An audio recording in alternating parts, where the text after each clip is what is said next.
வணக்கம் மக்களே, welcome to Friday release. இந்த வாரம் ஆர்யாவோட நடிப்பில் மிஸ்டர் எக்ஸ்னு ஒரு படம் வந்திருக்கு. அந்த படம் எப்படி என்னங்கிறத இப்போ பார்ப்போம். எஃப்ஐஆர் படத்தோட டைரக்டரான மனு ஆனந்த் அவரோட டைரக்ஷனில் ஆர்யா, சரத்குமார், கௌதம் கார்த்திக், மஞ்சு வாரியர், அதுல்யா ரவி, இன்னும் யாருப்பா, ஜெயச்சந்திரன், காளி வெங்கட், இப்படி ஒரு பெரிய கூட்டமே நடிச்சிருக்கிற படம் தான் மிஸ்டர் எக்ஸ். நம்ம ஒரு படத்தை ரெண்டு விதமாக பார்ப்போம். ஒன்று, படத்தோட கதை என்ன, அதை எப்படி எடுத்திருக்காங்க அப்படின்னு. ஃபஸ்ட்டு இந்த படத்தோட கதை என்னன்னு பார்த்தீங்கன்னா, இது வந்து ஒரு ஸ்பை த்ரில்லர் மூவின்னு அவங்களோட ப்ரொமோஷன்ஸ்லேயே சொல்லிட்டாங்க. ஒரு நியூக்ளியர் வெப்பனை ஒரு இந்தியன் ஏஜென்ட் ஸ்பை ஏஜென்ட் ஒழிச்சு வச்சுட்டு அவரும் தலைவர் மறைவாயிடுறாரு. 20 வருஷம் கழித்து அந்த ஸ்பையும் அந்த மெஷினும் ஒரு வில்லங்கிட்ட மாட்டிக்குது. அதை ரெஸ்கியூ பண்ணுறதுக்காக ஆர்யாவோட தலைமையில் ஒரு டீம் அனுப்புகிறாங்க. அந்த டீம் போய் அவங்கள ரெஸ்கியூ பண்ணிட்டு வந்துருச்சா அல்லது அந்த இதை வச்சுட்டு அவங்க வில்லன் என்ன பண்ணான் அப்படிங்கிறத சுற்றி போகிறது தான் இந்த படத்தோட கதை.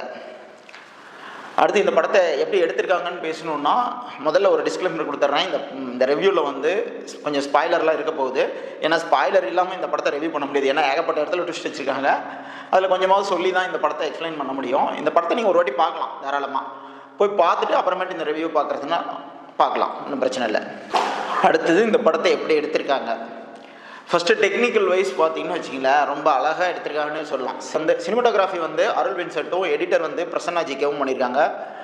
ரொம்ப அருமையாக பண்ணியிருக்காங்கன்னு சொல்லியிருக்கலாம். அந்த ட்ரோன் ஷாட்டு அந்த இதெல்லாம் ஒரு ரெண்டு போட்டுக்கு இடையிலேருந்து அப்படியே கிராஸ் ஆவாங்க. அதை மேலேருந்து ட்ரோன் ஷாட்டில் காமிக்கிற மாதிரி எல்லாம் ஒரு ஷாட் வருது.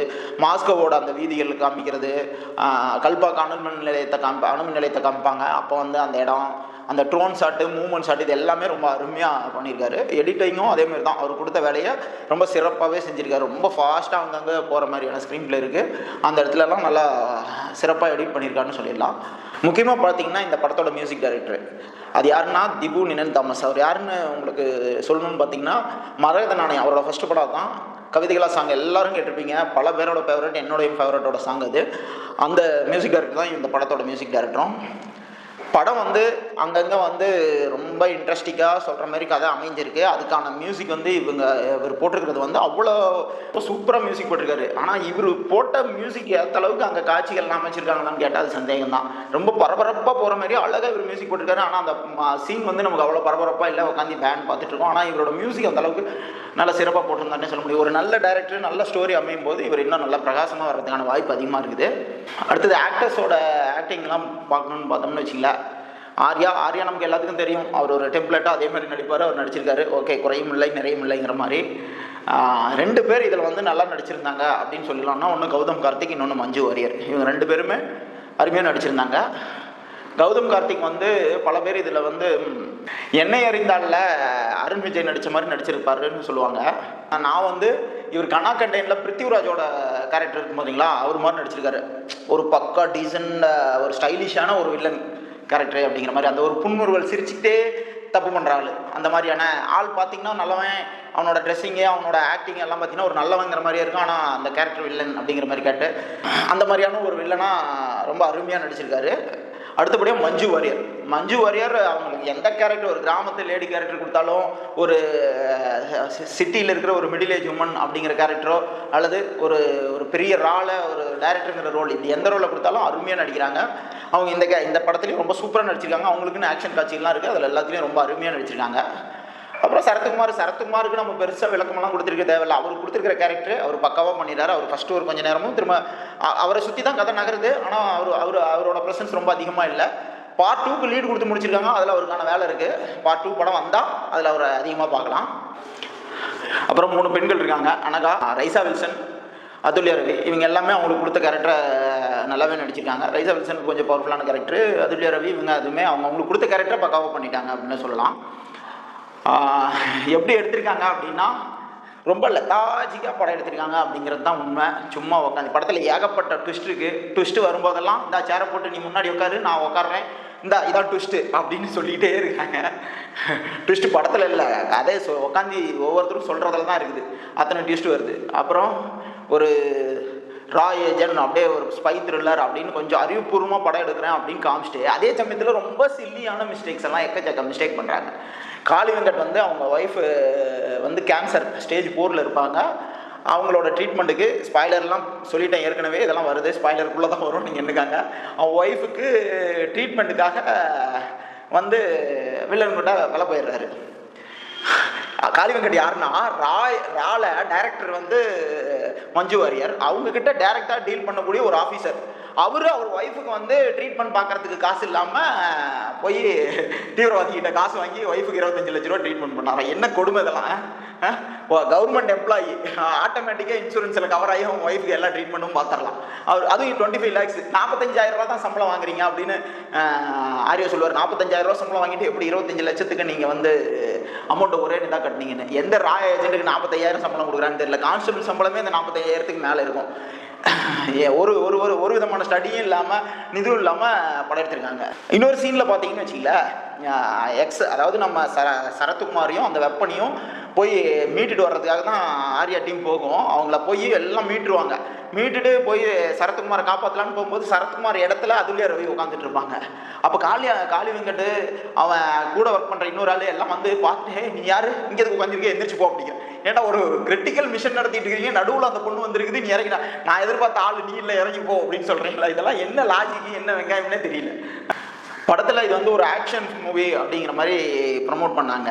இதில் 2 ஆக்ஷன் மெயினாக சொல்லலாம். ஒன்று அந்த ரஷ்யாவில் வர ஃபைட்டு, இன்னொன்று கல்பாக்கம் அணுமின் நிலையத்தில் வர்ற ஒரு ஃபைட்டு.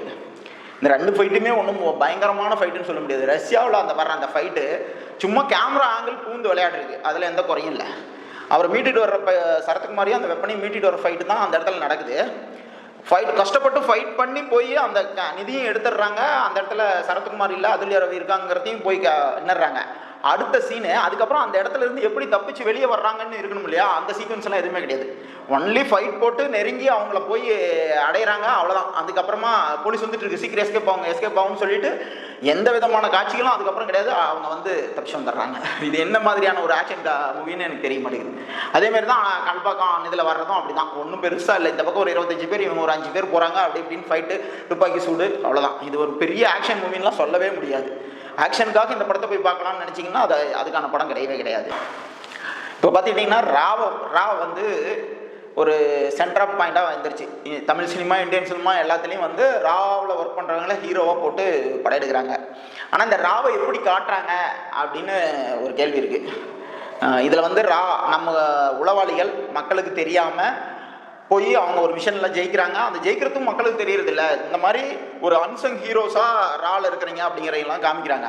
அதை பாராட்டுற மாதிரி படம் எடுத்துட்டு. ஆனால் உள்ள எல்லாம் எப்படி இருக்குது, ஃபஸ்ட்டு அந்த தியேட்டர் சீனில் வர்ற ஒரு அதிகாரி வந்து பணத்தை வாங்கிட்டு இதை வித்துடுறாரு. அடுத்தபடியாக காளி வெங்கட்டும் காசுக்காக துரோகம் பண்ணுறாரு. அதுக்கப்புறமா படத்தோட மெயின் கேரக்டரு ஒரு பெரிய ஏஜென்ட், இவர் தான் தலை சிறந்த ஏஜென்ட் சொல்கிற ஆளும் துரோகம் பண்ணிடுறாரு.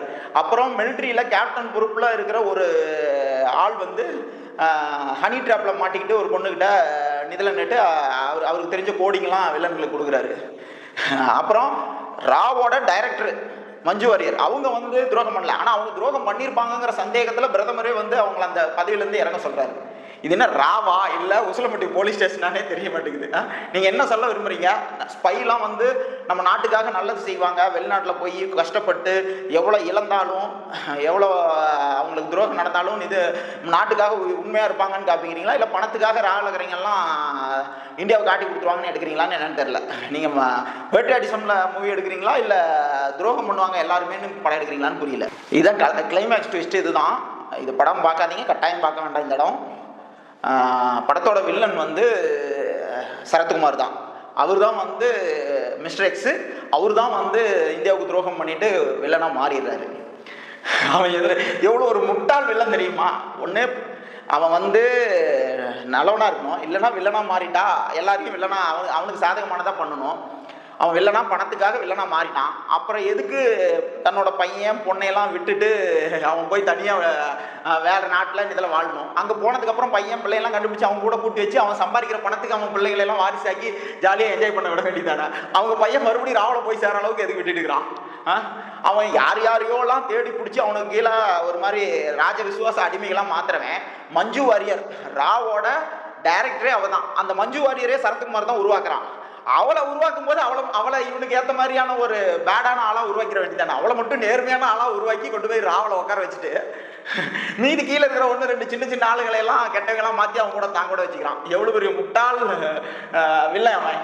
அப்புறம் இன்னொன்று பார்த்துக்கிட்டிங்கன்னா 20 வருஷத்துக்கு முன்னாடி அந்த ஒரு நியூக்ளியர் வெப்பனை வந்து சரத்குமாரை தான் கண்டுபிடிச்சி கொண்டு போய் இந்தியாவுக்கு எதிரானது அப்படின்னு சொல்லி ஒளி வைக்கிறாங்கிற மாதிரி காமிச்சிட்டு அவனே வில்லேன் அப்படின்னு கிளைமேக்ஸில் வந்து காமிச்சிட்டு அதை வச்சுட்டு 20 வருஷம் கழிச்சு வந்து இந்தியாவில் ஒரு இடத்துல அழிவு உண்டு பண்ணுறான். ஏன் 20 வருஷமா எதுக்கு உட்காந்து வெயிட் பண்ணிட்டு இருக்கான்? அந்த வெப்பனும் அவங்ககிட்டே தான் இருக்குது. அவன் ஒரு நெட்வொர்க்கையும் உருவாக்கிட்டான்.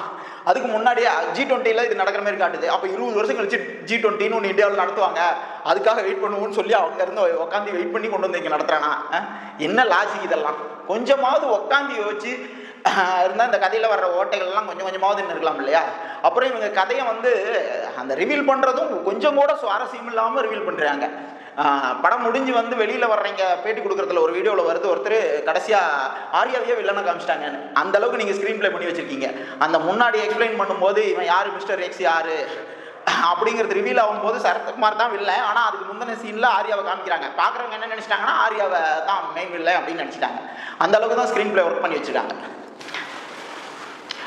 ஆக மொத்தம் இது ஒரு கொடூர மொக்க படமான்னு கேட்குறீங்களா? அந்த படத்தில் வந்த ட்விஸ்ட் மாரியே நானும் ஒரு ட்விஸ்ட் வைக்கிறேன். அப்படியெல்லாம் ஒன்றும் மொக்க படமோ பார்க்க முடியாத ஒரு படம்லாம் இல்லை. ஒரு சாட்டர்டே சண்டேல ஒரு 200 கொடுத்துட்டு போய் ஜாலியாக உட்காந்து பார்த்துட்டு வரணுங்களா, பார்த்துட்டு வரலாம். அதாவது சினிமாட்டோகிராஃபி, மியூசிக் எடிட்டிங்லாம் ரொம்ப குவாலிட்டியாக இருக்கும். ரொம்ப மொக்கையெல்லாம் இல்லை. லாஜிக் மட்டும் பார்த்தீங்கன்னா அவ்வளோதான், மண்டை உங்களுக்கு கண்டுரும். அதனால் சும்மா ஜாலியாக போய் நீங்கள் இந்த படத்தை ஒரு வாட்டி பார்த்துட்டு வரலாம். இது போன்ற வீடியோக்களுக்கு தொடர்ந்து ஜாபி கூத்துக்கு சப்ஸ்கிரைப் பண்ணுங்கள். உங்கள் ஆதரவு வழங்குங்க. வணக்கம்.